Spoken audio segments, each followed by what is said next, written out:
La capilla del bosque. Autor Cristóbal Schmidt. Habiendo terminado su aprendizaje de calderero, un joven sano y vigoroso, llamado Conrado Erlibe, tomó el partido de viajar por espacio de 3 años, a fin de perfeccionarse en su profesión. Vestía sencillo, pero decentemente, y echada a las espaldas su maleta, y apoyándose en su palo a modo de peregrino, emprendió alegremente su viaje. Hacía ya algunas horas que estaba caminando, a pesar de ser un día caluroso de verano, cuando se encontró de repente en el corazón de un espeso bosque. En vano procuró dejarlo. Bien pronto quedó perdido enteramente. Vagó por largo tiempo a la aventura, sin que pudiese encontrar el menor rastro de camino. El sol iba a ocultarse en las próximas montañas. E iba ya Conrado a entregarse a la inquietud y la tristeza, cuando advirtió a lo lejos el campanario de una capillita que se levantaba por sobre de unos melancólicos abetos, y al cual tocaban todavía los últimos rayos del sol. Tomó aquella dirección, y en breve dio con un camino que le condujo al pie de la capilla, situada sobre una eminencia coronada de fresco verdor. A su vista, recordó Conrado los consejos de su padre, que acostumbraba decirle: «Hijo mío, si está en tu mano, jamás pases por una capilla abierta, sin entrar y orar en ella. Piensa que ha sido construida para servir la adoración de Dios, y que su elevado campanario es para nosotros a la manera de un dedo que nos muestra el cielo. ¿Cómo podrías, pues, pasar por alto ninguna ocasión de levantar tu alma a Dios y arrodillarte en la presencia de nuestro bienhechor supremo? Un cuadro que llame tu atención, una sentencia que leas por curiosidad, pueden inspirarte, sin que tú lo adviertas, valor y una santa confianza, y hacer que nazcan en ti las más santas resoluciones». Recorriendo en su memoria estas palabras de un padre respetado y tiernamente amado, entró Conrado en la capilla cuya puerta encontró abierta.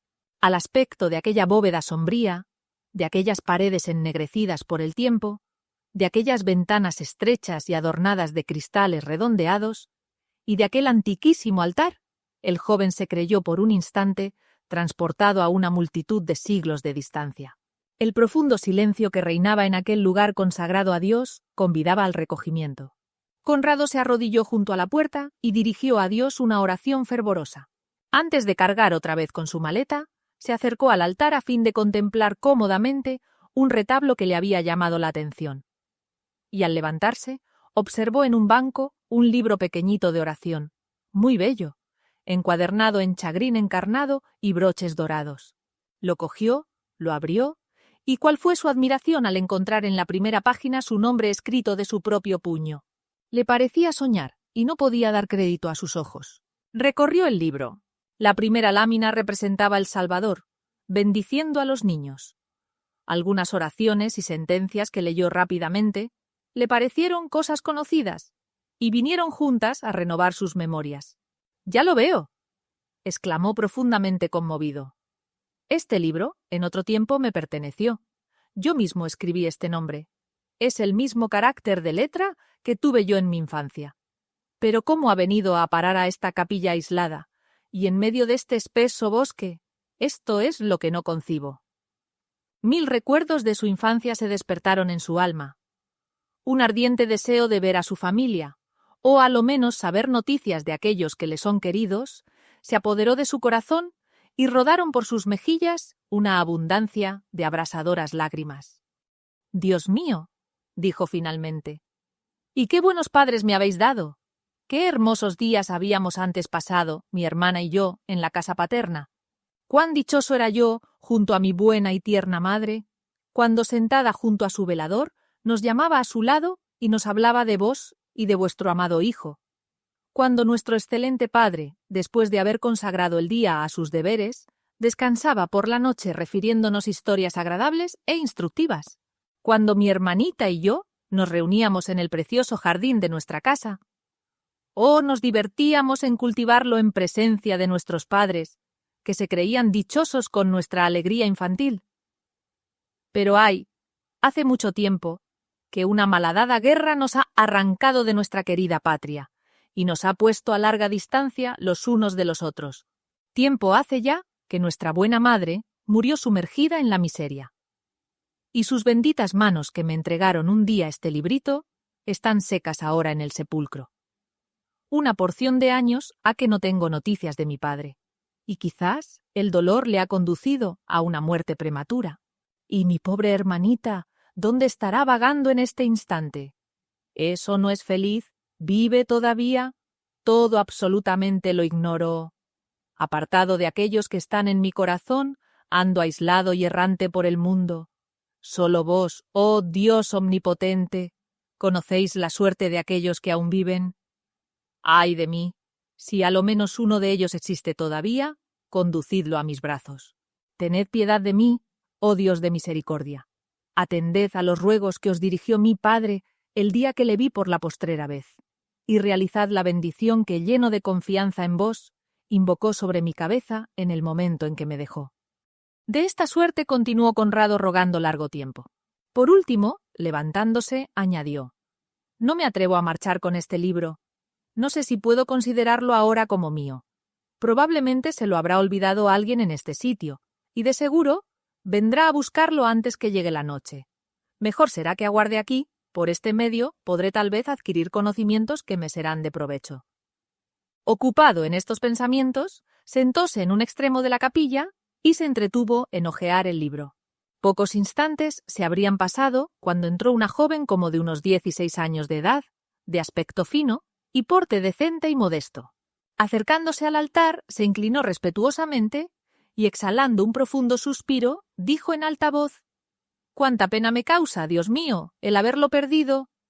Era lo que yo más amaba, y nada más me queda para consolarme». Ya estaba disponiéndose a salir de la capilla, cuando Conrado, en quien no había advertido, se le acercó impetuosamente con el devocionario entre sus manos, y le dijo: «¿Ha perdido usted este libro, señorita?» «Sí», le contestó con alegría. En la primera hoja están escritas estas dos palabras: Conrado Erlibe.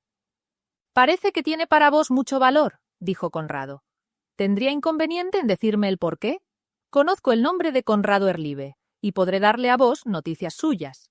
«Oh, si pudiera hacerlo», contestó la joven, «me haría un grande beneficio. Me intereso en extremo por Conrado Erlibe. Muchos pasajeros me han asegurado haberle visto en tal o cual parte, pero por desgracia nunca he podido ver confirmadas sus noticias. No obstante, bueno será que le refiera una parte de mi historia. Tal vez por este medio comprenderá si es el mismo Erlibe de que hablamos. Mi padre estaba empleado en el otro lado del Rin. Vino la guerra. El país quedó al dominio de los enemigos y tuvimos que abandonar nuestra patria. Su principal, que había perdido también todo cuanto poseía, estaba muy distante de poder hacer cosa alguna en su favor. Nuestra posición se fue haciendo cada día más penosa. Figúrese cuánto afligió esta pérdida a mi padre. Solo con 2 niños, mi hermano y yo, le había de ser muy difícil continuar su viaje en busca de un nuevo empleo. Un vecino del pueblo en que murió mi madre, de oficio calderero y que no tenía hijos, le ofreció encargarse de mi hermano hasta que fuera de edad correspondiente para que pudiese buscarse lo necesario para la vida. Mi padre y yo continuamos nuestro camino. Fuimos lejos, muy lejos, mas de repente cae mi padre enfermo y muere a los pocos días. Tenía yo entonces únicamente 6 años y no podía conocer toda la gravedad de esta pérdida. Una buena y caritativa mujer, viuda de un honrado menestral, se compadeció de mí y quiso admitirme en su casa. 10 años hace ya que murió mi padre, y todavía nada he podido saber de mi hermano. La misma noche que murió mi padre, suplicó al mesonero que nos tenía alojados, que diese a conocer su muerte a su hijo, que le enviara su bendición y suplicase al bondadoso calderero que se dignara ser el apoyo del pobre huérfano. A pesar de su extremada flaqueza, este buen padre quiso escribir por sí mismo el nombre de la población y el del calderero que se había encargado de su hijo. Pero por desgracia, ese papel se perdió, por culpa de una imprudente criada, que no sabiendo la importancia que tenía, lo tiró al fuego como una cosa inútil. Dios mío, cuántas veces he soñado yo con mi hermano. Nos informamos inútilmente por todas partes, y nunca produjeron fruto alguno las investigaciones que practicamos. Todo lo que tengo de él consiste en este libro que ve, que aunque no lo he recibido de su mano, lo conservo no obstante como un recuerdo precioso y estimable.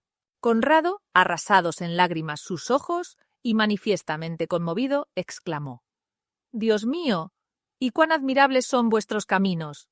Amable joven, ¿no te llamas Luisa?» «Sí», contestó la joven admirada, «me llamo Luisa Erlibe». «Pues bien», dijo Conrado, «mírame y déjame estrechar tu mano». Estas 2 palabras fueron escritas por mí. Este es mi nombre. Yo soy Conrado, tu hermano. Luisa escuchaba fuera de sí misma. Este encuentro inesperado la conmovió fuertemente, y Conrado experimentó una sensación igual a la de su hermana. Finalmente, derramando los 2 una abundancia de lágrimas de gozo y penetrados de un sentimiento religioso, bendijeron a la providencia que les había reunido cuando menos lo esperaban. Cuando se hubieron sosegado un tanto los primeros transportes de alegría y estuvieron calmados sus espíritus, Conrado continuó: «Oh, mi buena y tierna hermana, todavía me acuerdo de aquel instante en que nos despedimos.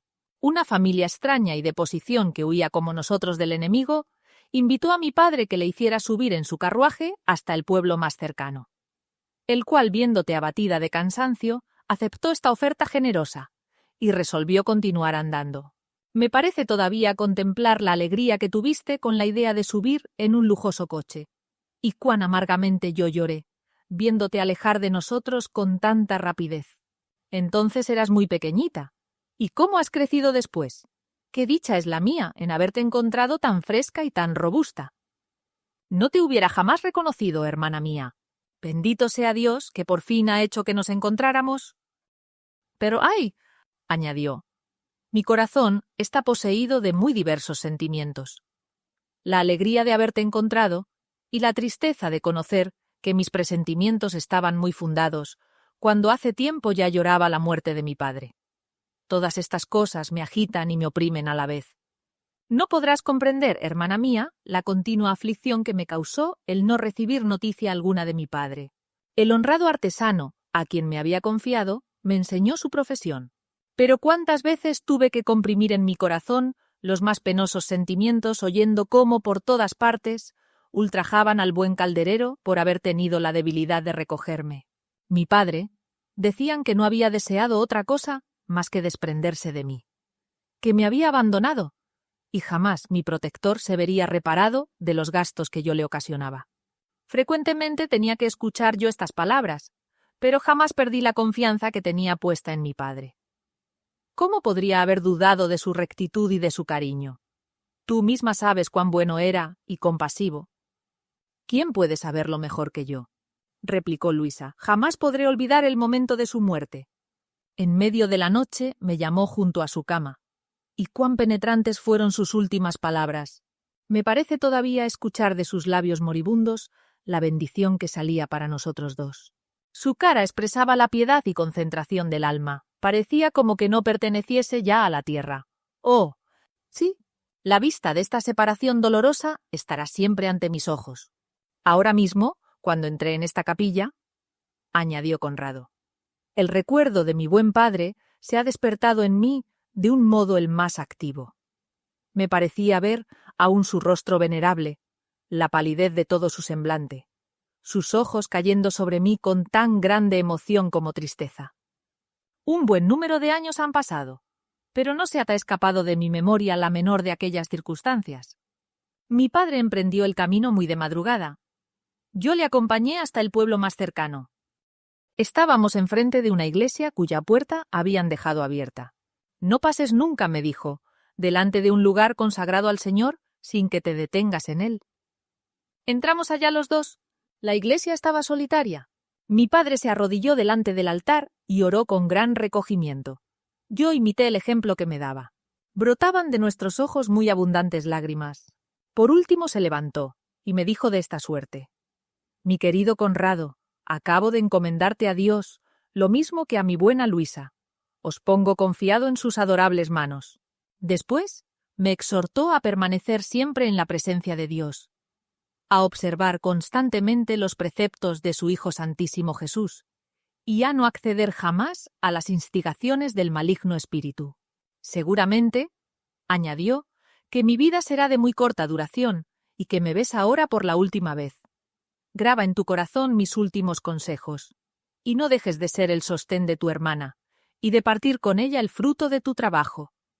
Dame la mano, Conrado. ¿Prometes practicarlo así? Por último, hizo que me pusiera de rodillas, miró con fervor al cielo y me dio su bendición. Él mismo me levantó, me estrechó tiernamente contra su corazón, me dio el poco dinero de que podía disponer, y profirió, temblando, estas palabras: «Que el Señor no te abandone jamás». Al salir de la iglesia, sus ojos henchidos por las lágrimas se entretuvieron todavía con ternura sobre mí, y añadió sollozando: «Vive de manera que podamos vernos un día reunidos en el cielo». Y se alejó velozmente, desapareciendo al volver de la iglesia. No he podido verle más desde entonces. Cuando entré en esta capilla solitaria, se me ofrecieron de nuevo al pensamiento estas palabras de un adiós tan triste. Se retrató en mi memoria la oración fervorosa que dirigió mi padre en la iglesia de aquel pueblo al despedirse de mí, y me pareció verle todavía arrodillado delante del altar. He derramado lágrimas amargas y he rogado a Dios que me diese a conocer lo que había sido de vosotros. ¡Oh! Dichoso me siento al considerar que mi buen padre no se olvidó de mí, que en el mismo instante de su muerte pensó todavía en mí y que bendijo a sus 2 hijos. ¡Oh, padre mío! ¡Mi bondadoso padre!, exclamó la joven anegada en lágrimas. Ahora estás en el cielo y tu bendición desciende visiblemente sobre tus 2 hijos. Sí, hermano mío, son admirables los caminos del Señor. Sus hijos vienen a encontrarse junto a su altar sagrado. Dios, que lo dirige todo, ha escuchado la oración que nuestro padre le hizo desde la iglesia del pueblo, y ha también atendido a las voces que le dirigías desde esta capilla en que nos encontramos. Ven pues, querido Conrado, postrémonos delante de este altar, y demos gracias a Dios de que por fin se haya dignado querernos reunir. Los 2 hermanos se pusieron de rodillas y, derramando lágrimas de gozo, dieron fervorosamente las gracias al Señor. «Ahora bien», dijo Conrado, «dime, querida Luisa, ¿cómo ha sido que te haya encontrado aquí? ¿Y cómo te atreves a venir sola a este espeso bosque?» «No estamos tan internados en la soledad como tú crees», le repuso Luisa. «Casi tocamos con la salida del bosque, y este camino es muy frecuentado. Esta capilla es mi sitio predilecto. Durante la primavera y el verano, cuando el cielo está despejado, es este mi paseo favorito en los domingos. Y los otros días de entre semana vengo también con frecuencia, luego de haber terminado mis obligaciones. El camino que conduce aquí es agradable en extremo. Se anda perfectamente a la sombra de estos hermosos árboles. Una de mis amigas, hija de un hombre respetado por todos los de esta comarca, tiene la costumbre de acompañarme, pero hoy se lo han impedido sus ocupaciones, y a esto debes el haberme encontrado sola aquí. Este librito, que es el que prefiero sobre todos mis devocionarios, no se aparta jamás de mí, y casi lo tengo ya enteramente en la memoria. En esta capilla suspiraba muchas veces por ti, y suplicaba a Dios que te volviese a entregar a mi ternura, y ahora mismo acaba de concederme lo que le pedía. Este libro lo olvidé por casualidad aquí, pero Dios se ha servido de este medio para darme un hermano tiernamente amado. Ya lo ves, a él soy deudora de la dicha que gusto en este instante. Yo también, replicó Conrado. Estaba sumamente inquieto viéndome extraviado por el bosque, y cabalmente, a esta circunstancia, debo nuestro feliz encuentro. Así es como sabe Dios convertir nuestras penas en manantiales de alegría. ¿Pero en dónde vives, mi querida hermana? Muy cerca de aquí, a la otra parte de esta pequeña colina, en la villa de Semborn. Allí vive la apreciable mujer que me adoptó. Es viuda y no tiene hijos, y su esposo era un rico negociante. Me quiere entrañablemente y me trata como si fuera su hija. Pero vamos a alegrarla. Yo llevaré tu maleta, porque debes estar muy fatigado. Vente conmigo. Mi madre adoptiva tendrá mucha alegría viendo al hermano sobre cuya suerte había compartido con frecuencia mis inquietudes. Y se pusieron en marcha. A pesar de la fatiga que sufría Conrado, no quiso de ningún modo que su hermana cargara con la maleta. Andando tranquilamente, llegaron pronto a la villa y a la bonita casa en que vivía Luisa. La buena mujer quedó altamente sorprendida al notar que venía con un forastero. Pero fue grande su contento, cuando supo que aquel joven era el hermano de su querida Luisa, y se admiraba más y más a cada instante, por lo extraordinario y singular de aquel encuentro. Rodeáronles una multitud de curiosos, y uno entre ellos no pudo menos que decir: «No hay duda, esto es el hermano de Luisa». mirad cuán parecidos son. Otros había, más desconfiados, que sacudiendo la cabeza, murmuraban diciendo que no podía darse crédito a las palabras de un desconocido. Pero pronto se desvanecieron todas las dudas, porque Conrado, abriendo su cartera, les enseñó su certificación de aprendizaje, la libreta de empadronamiento y un testimonio de su buena conducta, firmado por el cura párroco del pueblo. La buena mujer lloraba de gozo al referirle el modo casi milagroso como se encontraron el hermano con su hermana. Hasta ahora, dijo, tenía destinada mi casa para Luisa, y será suya con tal que continúe siendo buena y discreta como lo ha sido hasta ahora. Si procura no parecerse a esas jóvenes atolondradas, que libres en sus maneras y en su conducta, no piensan en otra cosa que en adornarse, y tal vez en otros placeres aún más peligrosos. Pero quiero hacer por ti también alguna cosa, mi querido Conrado. Al darme Dios las riquezas, me ha impuesto la obligación de hacer felices a mis hermanos, y me ha facilitado los medios para eso. Hace algunos meses que murió el calderero que teníamos en la villa, y su casa está puesta en venta. Yo la compraré para ti, mientras des a conocer que eres capaz de desempeñar aquella obligación. Estas últimas palabras fueron proferidas en presencia de algunas otras personas. Al poco tiempo, algunos de los parientes de la generosa viuda, ricos pero extremadamente interesados, vinieron a hacerle la corte, y procuraron apartarla de su resolución. Pero fue todo inútilmente. Gracias a su bienhechora, Conrado vino a ser en breve uno de los artesanos tenidos en más consideración en toda la comarca. Contribuyó también a su bienestar, un matrimonio que hizo ventajoso bajo todos conceptos. Por su parte, Luisa casó también con un hombre de honrosas circunstancias, y encontró en esta unión la felicidad a que la hacían acreedora a sus virtudes.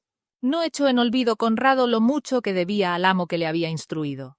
No se contentó en escribirle cartas llenas de reconocimiento, sino que quiso manifestarle con las obras la grandeza de su gratitud. Supo que aquel excelente hombre, debilitado por la edad, no podía ya trabajar, que habiendo muerto su esposa vivía solo, privado de los cuidados que necesitaba en su vejez, que por efectos de la guerra había perdido todos sus bienes y se encontraba en una situación muy precaria. Y así fue, que sin consultar nada más que los impulsos en su corazón, se puso inmediatamente en camino. Llevó consigo a su casa al antiguo calderero, y le trató con tanto respeto, amor y deferencia como si hubiese sido su propio padre. Luisa se condujo a sí mismo como una tierna hija respecto a su madre adoptiva.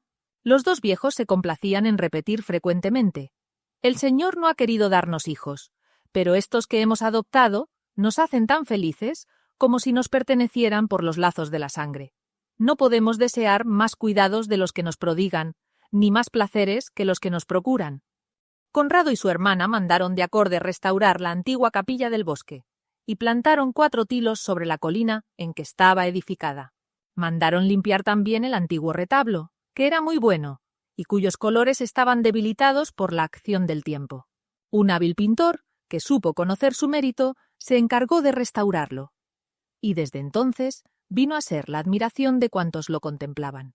La capilla se hizo notable por la belleza de su blancura, y al través de los vidrios, que resplandecían como el cristal, descansaban dulcemente la vista sobre la fresca verdura de los tilos que te daban sombra. El altar tenía la brillantez del mármol, y sus adornos eran ricos pero sencillos. Nada, sin embargo, tenía el encanto del retablo colocado en el altar. La frescura del colorido, la gracia y la pureza de los perfiles causaban en el alma una dulcísima impresión. Representaba la Santa Familia. La Virgen María, sentada a la entrada de una cabaña, tenía en sus brazos al infante Jesús. El bueno de San José estaba ofreciendo al niño un canastillo enteramente lleno de los más agradables frutos. Los dos fijaban sus ojos radiantes de ternura en el divino Hijo, y éste, juntadas sus manecitas, parecía mirar atento y devotamente al cielo. Al pie del retablo se leían estas palabras escritas en letras de oro: «La unión, el trabajo, el amor y la piedad, ved ahí los elementos de nuestra felicidad.